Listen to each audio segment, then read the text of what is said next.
in your room. Please just tell us if you need anything. My chief of staff, my private secretary, my communications coordinator. Shall we take a handshake? For a special handshake photo, please.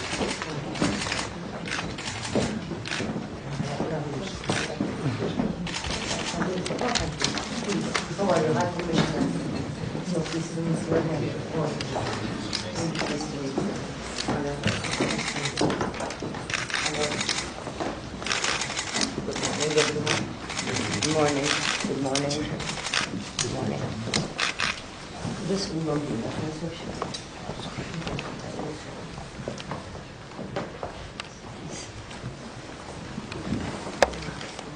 So, Your Majesty, welcome. Good morning. your first contact with you. I hope you will have many with this, and that you will be well intrigued to know. Thank you very You much. had quite a long trip.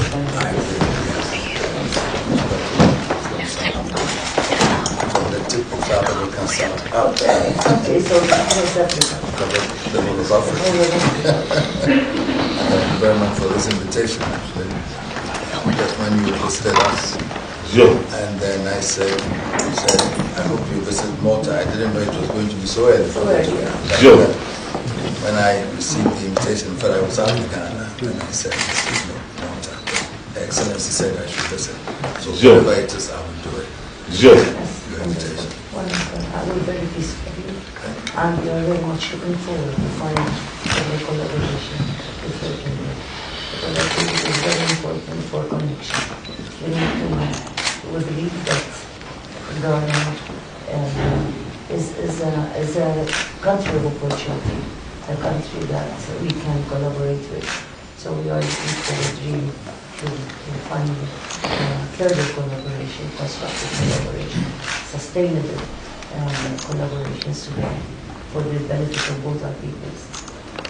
Thank you very much, Excellency. In fact, the compliments about Ghana, not that I come from Ghana, but you know that Ghana is not only a beautiful country, but a stable country. In the midst of the whole of West Africa, I can say with pride that Ghana is just the only stable country that you can, with investment also. And the human resource base is there, technology, the university, everything is there. Good leadership, the president currently putting in policies that will accelerate the development of our country. So there's this sort of enthusiasm in Ghana now. Everybody looking forward to accelerated development due to the right policies that are being put into place. And therefore, we would always want to encourage friendly countries and friends to come in. We can assure you that every investment that is put into Ghana will be working hard. I look forward also, like you said when we were there, to also further collaboration again in various areas: agriculture, education, finance, all those areas are areas that we think the two countries can collaborate. Malta is far advanced in financing schemes and all that, and we even remember the first lottery that came to Ghana was by Malta. Not just lottery is doing well, we want to progress further. We don't want you to stay with just the lottery. We want to remember you with other collaboration which will go to the benefit of our country. And even the hospital that will have a massive.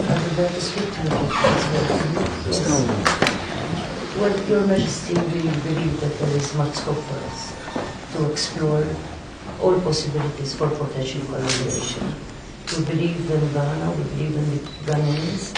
We believe that this is a world where we can do much alone, so we can do a lot together. Thank you. So whatever Thank you. whatever our so you will do your best. Especially when they saw that the president of Malta was a woman, they said, Hey, I hope I get some ideas from Ghanaian women. Yes. And there is something which is very familiar with my daughter. My daughter, some years ago, was reading for her master's degree at Nottingham University. And she was sharing a partner with the Ghanaian. Oh, yes, they were reading psychology, organizational psychology. And she was so one of her close friends, okay, they don't see each other much, but we will have to.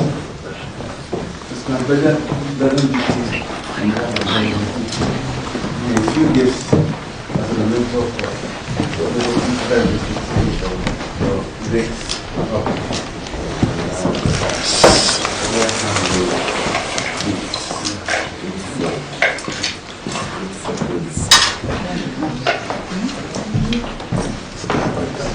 Very beautiful. Thank you. Listen. Sorry. It's a bracelet. Okay. Yes. Beautiful. Thank you. And then this. Thank you.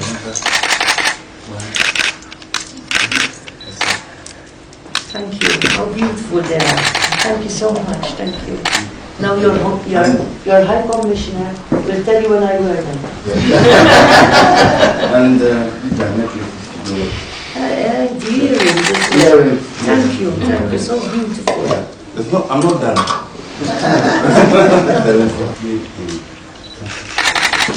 my God, thank you. How beautiful this is. Thank you so much. And earrings as well. Oh, very grateful, Your Majesty. Thank you so very much. I never expected anything. It is silver earring, which is handmade, and it is this a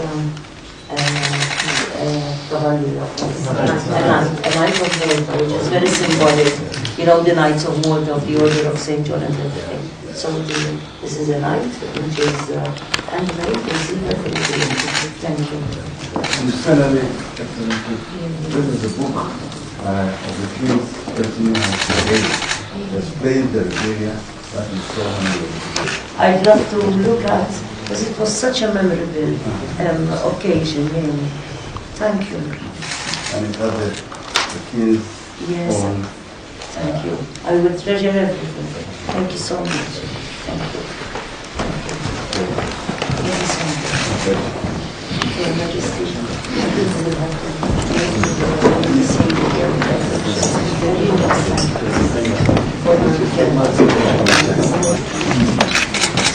Yes, whatever you like.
This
Before asking Her Excellency, the President of Malta, Marie-Louise Colero-Preca, to honor us with her speech of introduction, I wish to express my heartfelt gratitude to Her Excellency and thank her not only for being here today with us to celebrate the success, but for being there all through the way and support us with her presence and interventions, together with the Honourable also Dr. Konrad Mitzi, to make our vision a reality today. We would like to thank you for the support that you gave us, and in this way I'd like to ask you to join us on stage. Ladies and gentlemen, please welcome the President of Malta, Marie-Louise Colero-Preca. Thank you. Good morning, everyone. Honourable Ministers, Your Excellency Dr. Talib Rifai, Excellencies, Mr. Tony Zara, President of the Malta Hotels and Restaurants Association and President of Mediterranean Tourism Foundation, Mr. Andrew Ajus Muscat, Chief Executive of the Malta Hotels and Restaurants Association and also Secretary General of the Mediterranean Tourism Foundation. Dear guests, dear friends, if I had to describe the Mediterranean region in a word, I would say unique. Unique in its history, unique in its heritage, unique in its culture, unique in its beauty, unique in its diversity. Above all, unique for its peoples. The Mediterranean's breathtaking diversity and cultural richness, along with its historical and social legacy, gives us a unique opportunity for sustainable investment, for inclusive initiatives, and for subsequently holistic practices for peace and prosperity. I so truly believe, and I know that many of you share my vision, that the Mediterranean can be a real model for other parts of the world.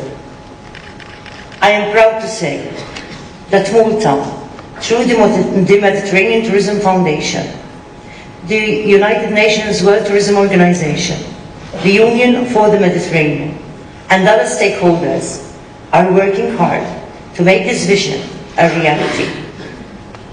The Mediterranean brings together different continents and cultures, thereby creating a dynamic space in which dialogue, cooperation, and prosperity can truly flourish. The countries of the Mediterranean have different demographic characteristics and contrasting levels of development, yet our histories are intimately connected. We are a family, and like every family, we must want the best for one another, for all of us. For this reason, I believe that we must focus our collective efforts to maximize its potential for peace and prosperity through opportunities for respectful and sustainable tourism. I am convinced that we all know that tourism provides a common ground from which our different strengths, drawn from various areas and sectors of the industry, can work together in synergy. Tourism as an industry, probably more than other industries, is an essential contributor for strong, immediate socio-economic growth, job creation, and the safeguarding of our historical and environmental heritage. Tourism is a sector that has a significant impact on the livelihoods of billions of people around the world. According to the 2017 Economic Impact Report released by the World Travel and Tourism Council, conducted in collaboration with Oxford Economics. Tourism generated 1 in every 11 jobs of the world's employment opportunities last year.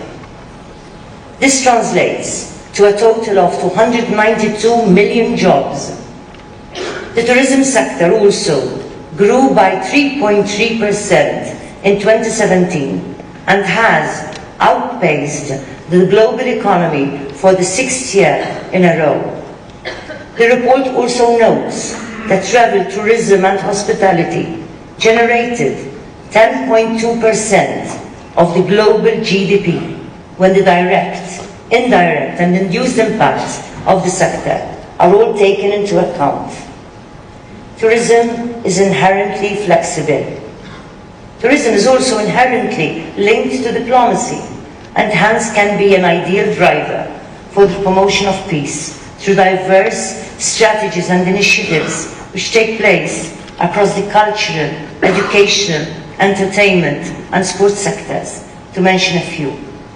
In fact, according to indicators by the World Travel and Tourism Council, in its Tourism as a Driver of Peace report, research clearly reveals that there is a positive correlation between the tourism sectors that show sustainability and the social, cultural, economic, political and environmental areas with positive peace. Positive peace is not simply the absence of violence or armed conflict. Positive peace is a deep-rooted and long-term transformation which must happen within and among our communities to make peace a sustainable reality for all. I am convinced that through the efforts of the hospitality and tourism industries and all stakeholders in synergy, a peace-building mechanism can be created within our communities and our societies. Thus, I am a believer that the private sector can play a powerful role to contribute to global peace. I am sure we all agree that the tourism sector has the unique ability to affect sustainable social and economic changes for the benefit of many. I believe that tourism can do so in 3 critical ways: by sustaining dialogue, by celebrating diversity, and by creating prosperity. In this way, the efforts of the tourism sector can help to create and to sustain more peaceful, more prosperous, and hence more resilient societies. As tourism grows and the sector flourishes, a whole host of opportunities and skills open up to our peoples. Some of these opportunities include language learning, business skills, and hospitality training, which become key components to develop a more competent, diversified, flexible, and competitive workforce. In this way, the lives of countless individuals and families and their communities and businesses stand to benefit from increased investment in the peace-building potential of tourism, which will definitely lead to sustainable prosperity. This fact is also underlined by the United Nations Agenda 2030 and its Sustainable Development Goals, in particular SDG number 8, which focuses on the importance of sustainable economies.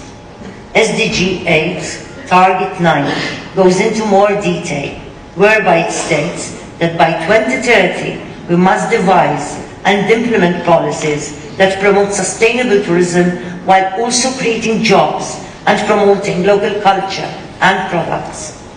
SDG 8 is putting pressure on all of us to be more innovative in our endeavors. The tourism sector also has the responsibility to respond effectively to the objectives of Sustainable Development Goals number 14 and number 15, which target the sustainable future of our oceans and landmass, respectively. As the tourism sector expands into new and more innovative territories, it must also keep the environmental well-being of our ecosystems at its heart. An environmentally responsible perspective will be of direct benefit to the tourism industry. In fact, entire communities and societies stand to benefit if we safeguard our global environmental heritage. Our environmental responsibility within the tourism sector is further emphasized by the report published last year by the United Nations World Bank Group, which is entitled The Potential of the Blue Economy in Tourism. This important report states that sustainable tourism can be part of the blue economy, promote conservation and sustainable use of marine environments and species, generate income for local communities, thus alleviating poverty, and maintain and respect local cultures, traditions, and heritage. A sustainable tourism industry is therefore a critical component to our global strategies to preserve healthy and sustainable life on this planet. I believe that long-term investment in the sustainable future of our planet and its sensitive ecosystems must be at the center of all our touristic endeavors to ensure a sustainable tourism industry. On concluding, let me reiterate my firm conviction, which I'm sure is shared by all of us, that tourism has the potential to be a key contributor for peace and prosperity in our nations. It is for all these reasons that the Mediterranean Tourism Foundation was set up with a vision to revitalize the efforts to transform the Mediterranean into an area of peace, cooperation and prosperity by investing and promoting sustainable tourism growth across the region. Hence, I would like to encourage us all to work together to achieve these goals. Let us be innovative. Let us think outside the box of how we can collaborate on bilateral and regional levels for the benefit of our businesses and all of our peoples. Let me encourage all stakeholders within the tourism industry to lead by example, by encouraging dialogue, by creating opportunities for friendship, by celebrating diversity, by investing in our ecosystems, in our societies and in our economies, and by promoting positive peace across our world. Please permit me to urge you all to endeavor arduously to make the tourism industry a true driver for solidarity, peace and prosperity, for your benefit, for your families, and for all of humanity, now and in the future. I encourage you to be ambassadors of sustainable tourism for positive peace and for inclusive prosperity. Thank you. Oh,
The chairman and executives of the Mediterranean Tourism Foundation, members of the diplomatic corps, invited guests and delegates to the forum, distinguished ladies and gentlemen.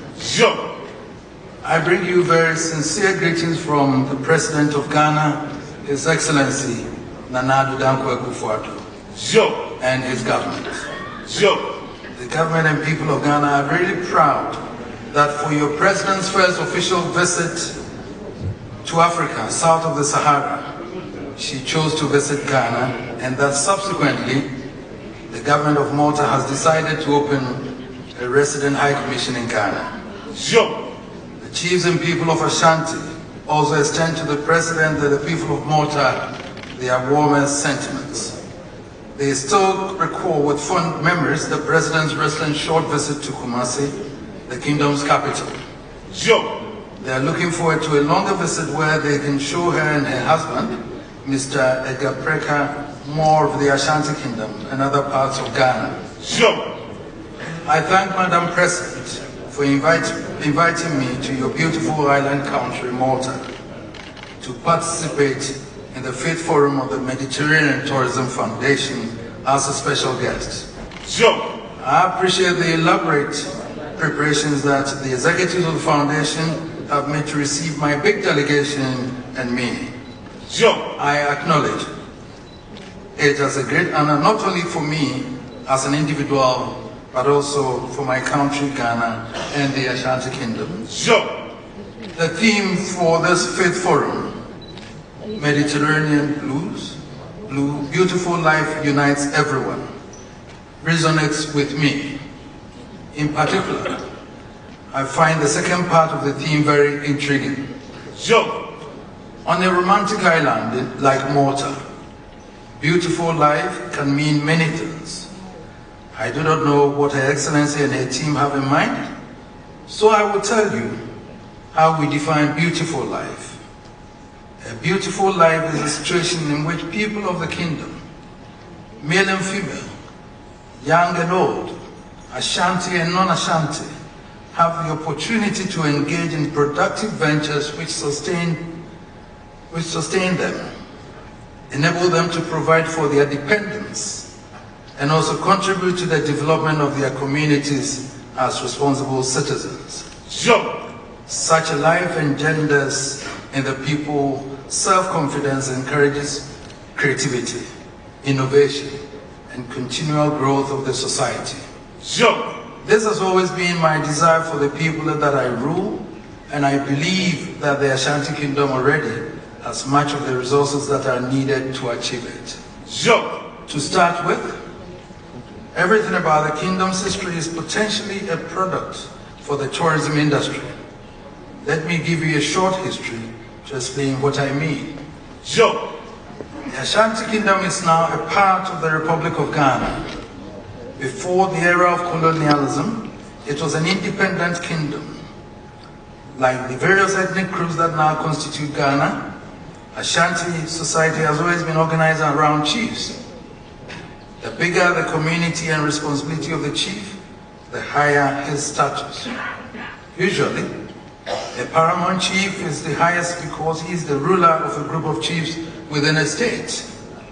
I'm a king because I have under my leadership a number of paramount chiefs. Historically, the Ashanti Kingdom was founded sometime in the 17th century and rose to become one of the richest and most powerful, as well as the best known in the West African sub-region. My great-granduncle Opimso Setutu founded the Ashanti Kingdom. With help from his friend, the renowned Fetish priest, Kumvanochi, he succeeded in unifying a number of independent paramount chiefs in the neighboring states under his leadership. According to oral tradition, once at a gathering of all the chiefs, a golden stool descended from the skies onto the lap of Opimso Setutu. To the chiefs, this was a clear indication that the gods and ancestors had endorsed Opimso Setutu to lead them, and that the source and symbol of his authority was to be the golden stool. Convinced by the incident, the paramount chiefs swore an oath of allegiance to Opimso Setutu and then stood him as their king. With this, the Ashanti Kingdom was born. So today, the golden stool remains the unifying symbol and spirit of the Ashanti people. Indeed, to gain legitimacy, all paramount chiefs of the kingdoms were an oath of allegiance to the king, the occupant of the golden stool. An Ashanti king is expected to serve his people and promote their well-being at all times. In pursuit of this, successive kings designed political and social structures that promoted dialogue, consensus building, and inclusiveness of all chiefs and people of the different states that formed the kingdom. In addition, they established offices to ensure administrative efficiency. Other offices and positions were created or assigned to individuals and families to perform special assignments or to reward them for exceptional duties that they have undertaken on behalf of the kingdom. One could therefore come across soothsayers, medicine men, and herbalists who cared for both the king and the kingdom. There were umbrella makers, blacksmiths, weavers, tool sculptors, cupbearers, and others who performed a host of duties. These were all considered positions of trust in the service of the golden stool. This is why the privileged holders of these positions continue to serve and protect their respective turfs jealously.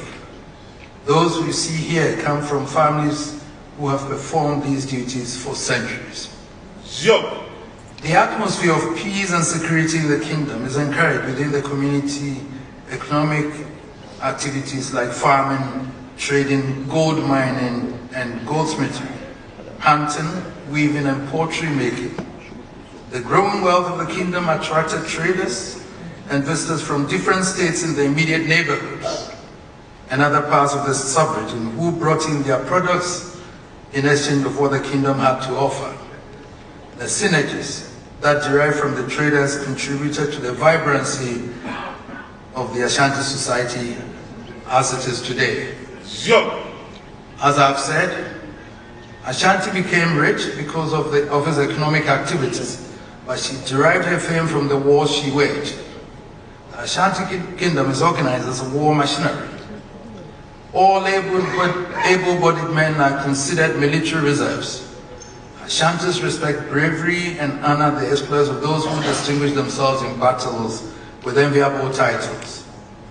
Ashantis never fought wars of aggression. Such wars lack purpose.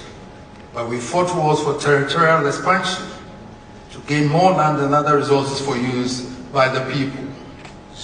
Sometimes we wage wars to control trade routes and gain access to important markets, while other wars were to secure the boundaries of the state. Because of the size of the kingdom and her political and military unity under the golden stool, Ashanti kings could raise larger armies and call in more reinforcements than any of the opponents.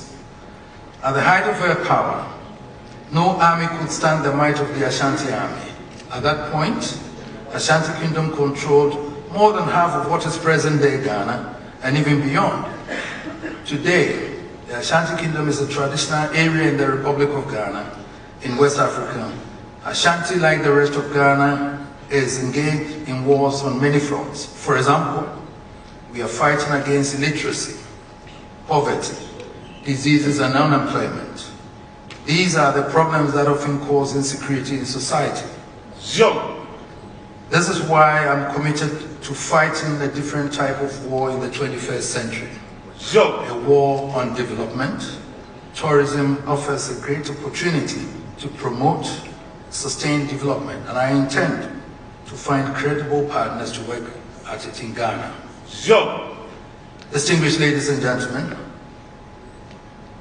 in just the little that you have seen of a king's procession, as you saw, you realize that in terms of the arts and culture, the whole of Ashanti is an unexploited gold mine for the tourism industry.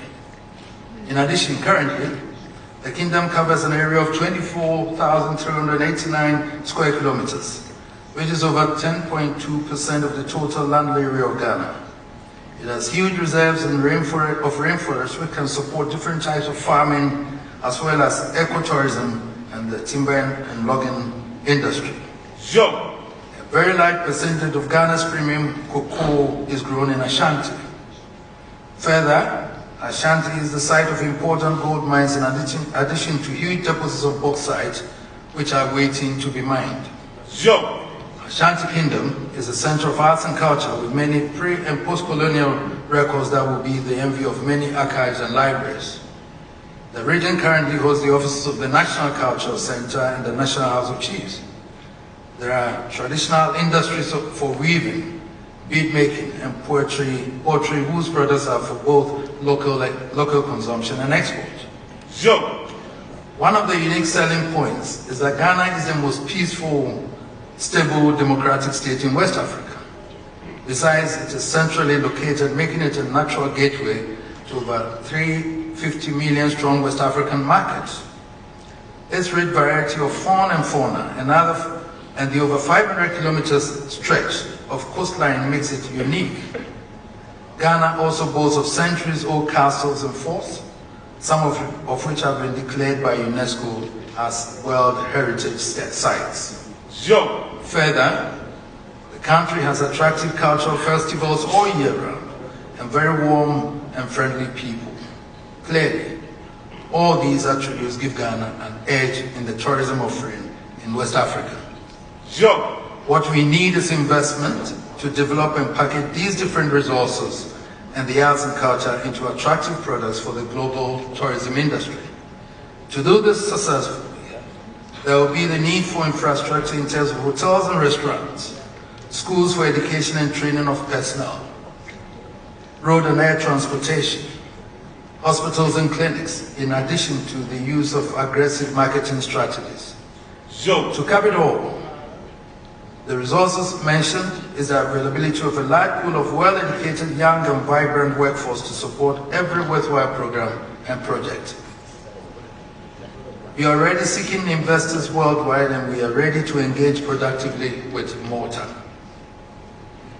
You will now understand why I considered the invitation from Madam President, proposing that I should consider the establishment of a chapter of the Mediterranean Tourism Foundation in Ghana.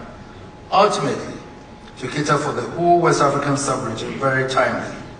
The foundation has a wealth of experience and a wide network of experts which would make it a very worthy partner.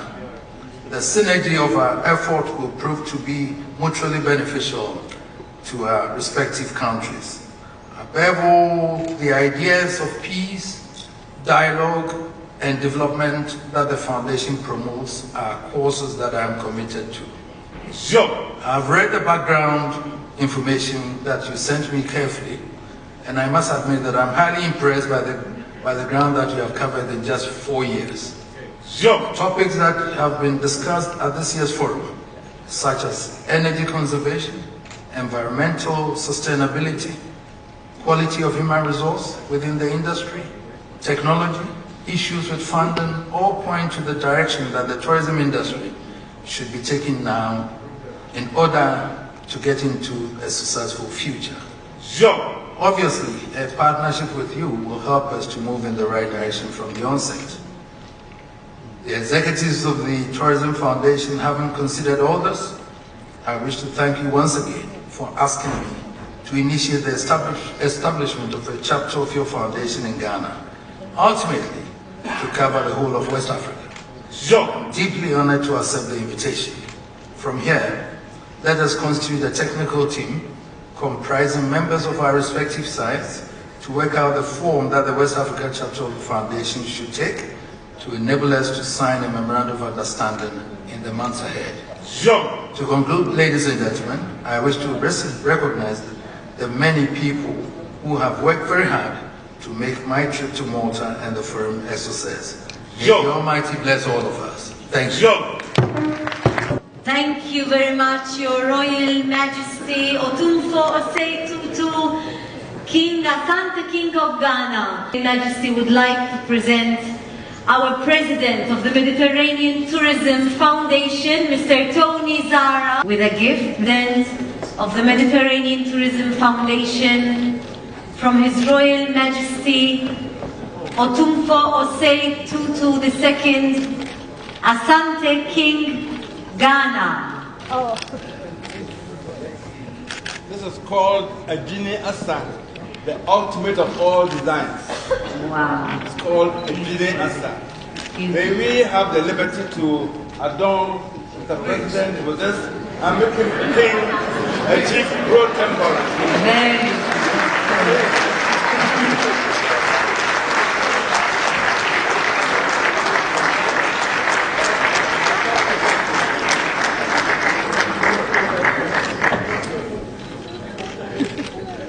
I am sure, Mr. Izara, you are finding this extremely interesting. But thank you for bearing with us, and thank you. This is the true merging of cultures coming together. Thank you.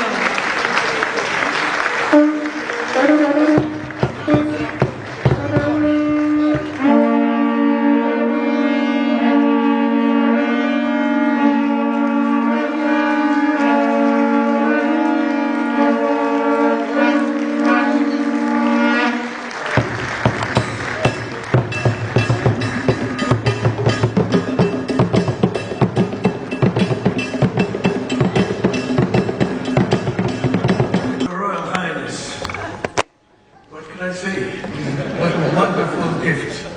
This is incredible. Thank you very much for such a wonderful gift. Thank you very much for making this afternoon so memorable. I'm not sure I will... It's not the end, so I would like to invite you to come back again To make a speech later? No, yes, please, because we have... Well, I'll say thank you. I'll keep it on. Thank you. Because the speech will be with the traditional closing. Thank you very much. Thank you.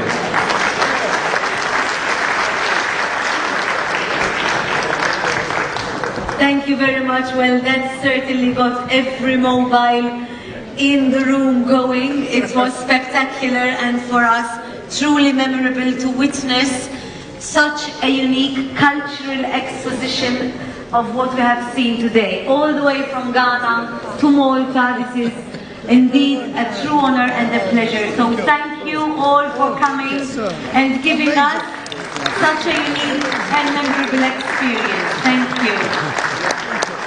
Mediterranean Tourism Forum. Dear colleagues, ladies and gentlemen, it is an extraordinary honor to attend a special envoy of the President of the Republic of Croatia, Ms. Kolinda Grabar-Kitarović, today's forum, united under such a beautiful and inspiring theme.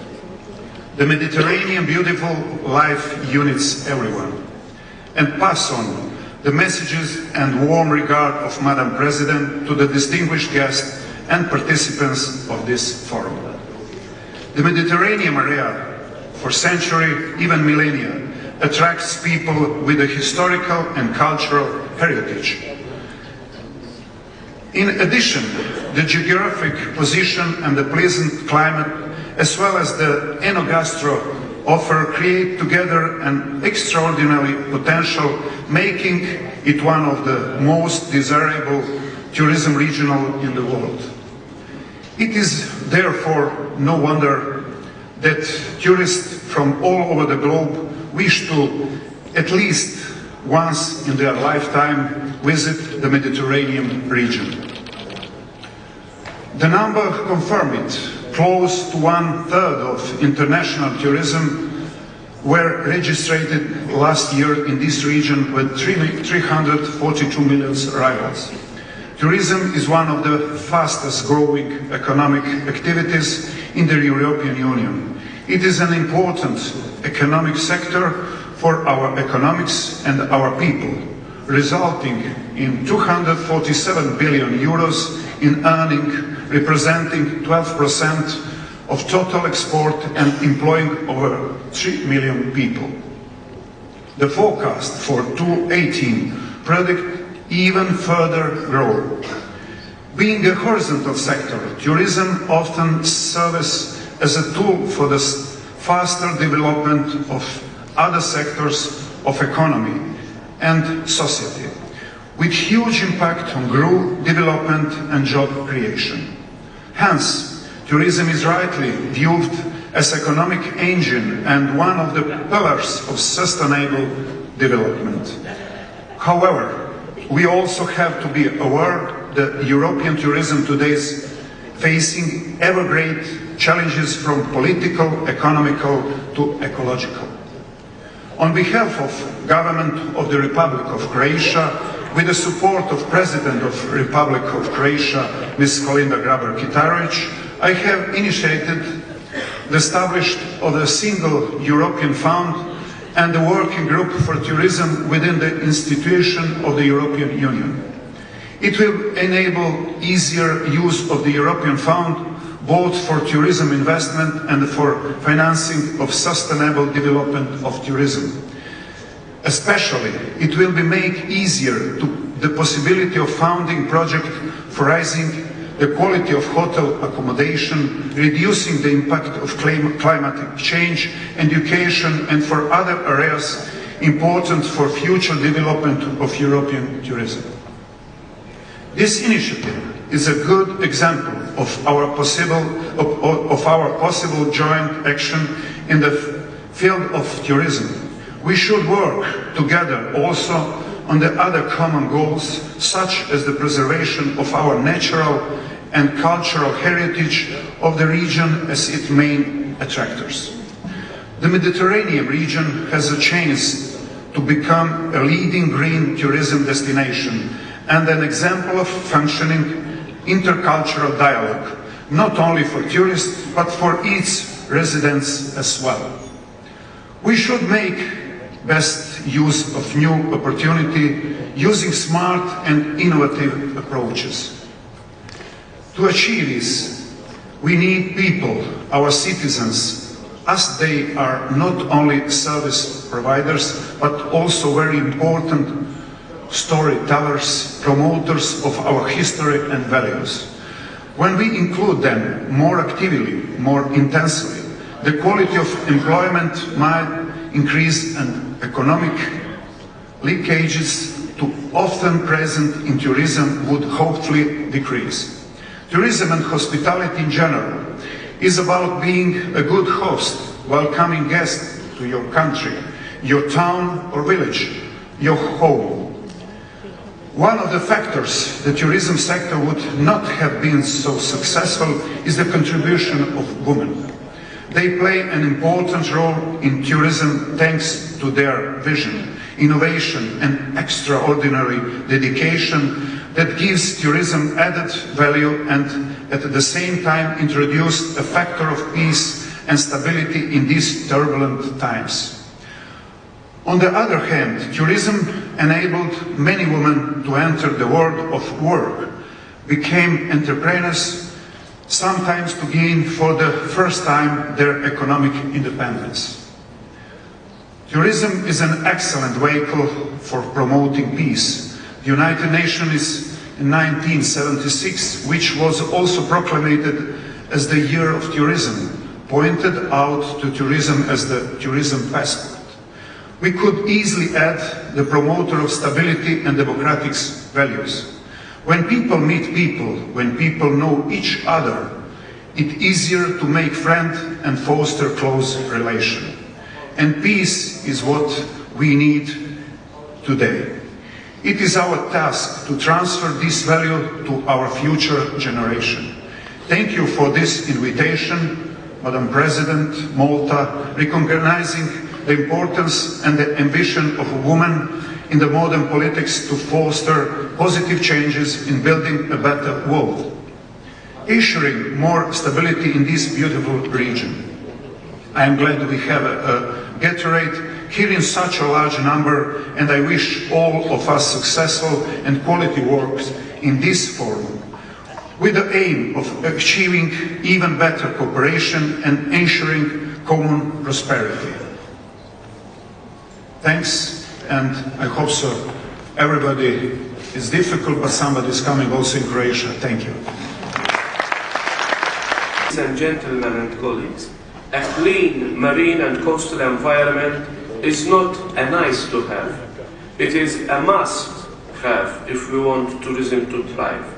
Tourists do not go on holiday to hike along coastal trails that are being used as rubbish dumps, nor do they want to go swimming in a sea of plastic. The European Commission's new plastic strategy proposes tackling pollution in the sea by cleaning up our habits on land. We have also recently set out legislation that will require ports to better manage waste from cruise ships. But this is not a story about regulating from Brussels. Local tourism businesses themselves can step up too. Small and simple changes in everyday behavior, such as offering fewer disposable items, educating staff and guests on how to sort waste, and offering breakfast without packaging can have big results. And let's not forget that voluntary eco-labels are extremely popular with tourists and tourism businesses alike.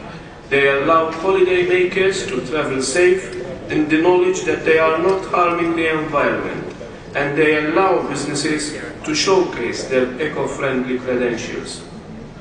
Currently, more than 100 entrepreneurs or big hotel groups hold an EU eco-label. In fact, this very hotel is one of them. By managing their water use in a smart way, they not only help fight water scarcity, they also save 64,000 euros a year.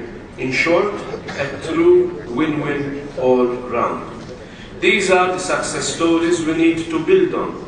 Competition from emerging destinations in other continents is growing fast. If we want to maintain our competitive edge, I firmly believe that sustainable tourism, that is tourism that provides fresh, engaging experiences with the minimal ecological footprint, is the only way forward. Because our environment deserves it, but also because increasingly travelers demand it. And as we in the tourism and hospitality industry know, the customer is always right. Thank you, and thank you very much. Your Highness, Commissioner Vella, thank you for being here. It's the time to say thank you. Thank you to Her Excellency the President of Malta for being here with us and for being so much supportive for this foundation. Without her support, we would not have reached the space we have today. Thank you very much to the Government of Malta. The Government of Malta particularly, thank you very much to our Minister, to MTA. They have been absolutely incredibly supportive. Thank you very much to the Board of Governors of the Mediterranean Tourism Foundation.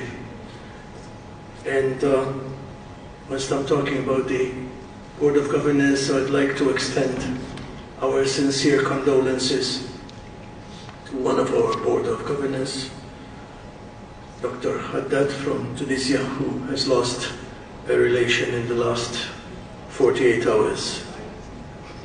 Thank you very much to the Council of MHRA, who have been absolutely fantastic in their support. Thank you very much to our sponsors. What can we do without you? We really appreciate your sponsorships. Thank you very much to Hilton Hotel for hosting us today and for doing such an excellent job. Thank you very much for all the participants, all our speakers. It has been a wonderful experience having you here. Thank you very much to all of you who have come.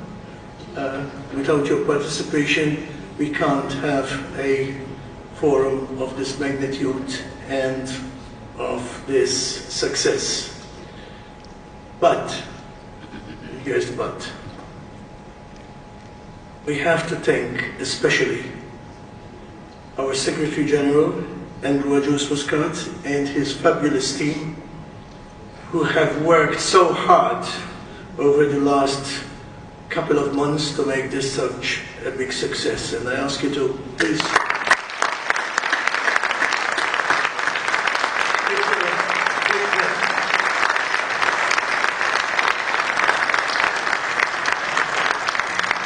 Thank you, Andrew, and thank you, Noemi. Is she still here?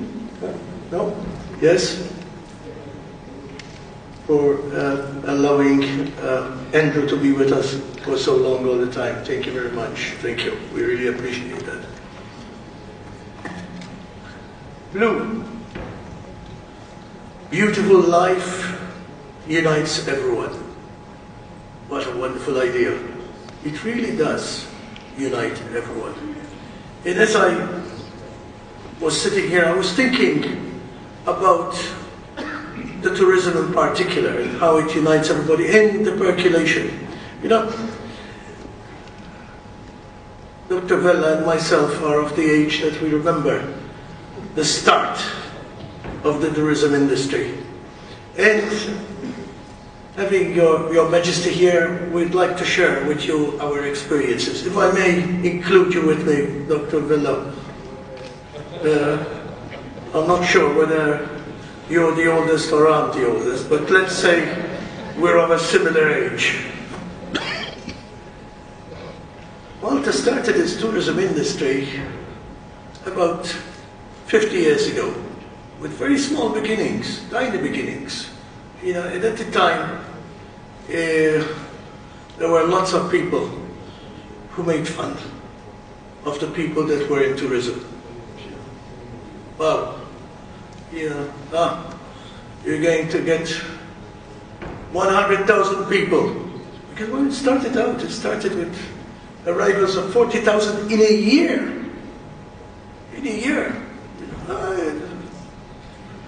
Well, there were people who had confidence in the future, and we all started with small beginnings. I know people who started making small souvenirs, and there were people who, like myself, bought one car, you know, and we started chauffeuring people around. You know. Everybody started from the same. So, Your Majesty, everybody starts from small beginnings, and let's not be afraid to start from small beginnings. The tourism industry today in Malta is a fully mature industry.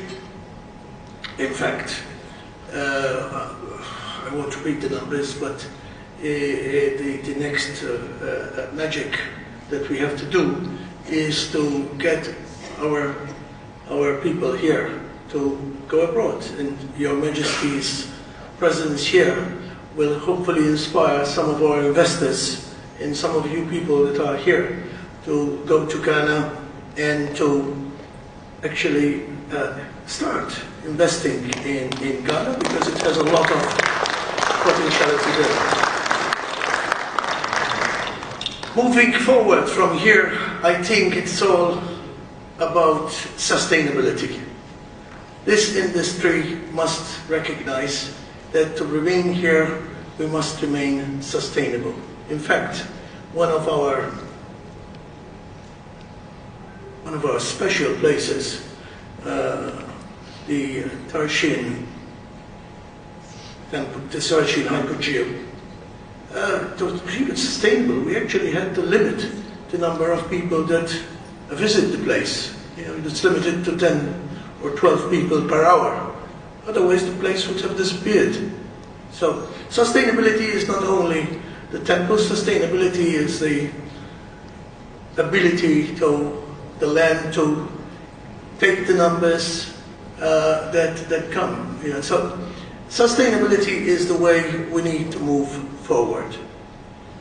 There are plenty of other areas that we can talk about. However, I think that today there has been a lot of people saying a lot of things which are highly interesting, so I won't delve into them again. I'd like to thank you again for being here, Your Majesty, with your presence, everybody. I'd like to think that we leave now with some messages. Hopefully we're all going to carry some messages home with us and try and do new things. I know that at the fringes, because I was present also, there has been lots of discussions, particularly where the EU is concerned. The EU does not recognize the tourism sector and its importance. You know, the greatest thing about the tourism sector is that it employs millions, as Dr. Villa said, but it also employs lots of small companies, minute companies. You know, the majority of the companies by far in the tourism industry in the European Union are made up of 4 people.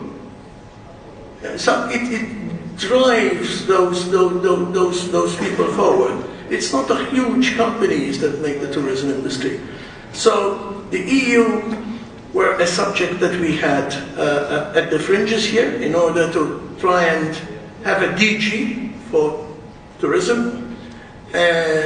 We had also other subjects at the fringes, and this is what this conference is made to do. It's made to bring people together, have discussions on the fringes, and try and move things forward. So, ladies and gentlemen, thank you very much. Great to see you all here, and we hope to see you here this time next year. Thank you very much.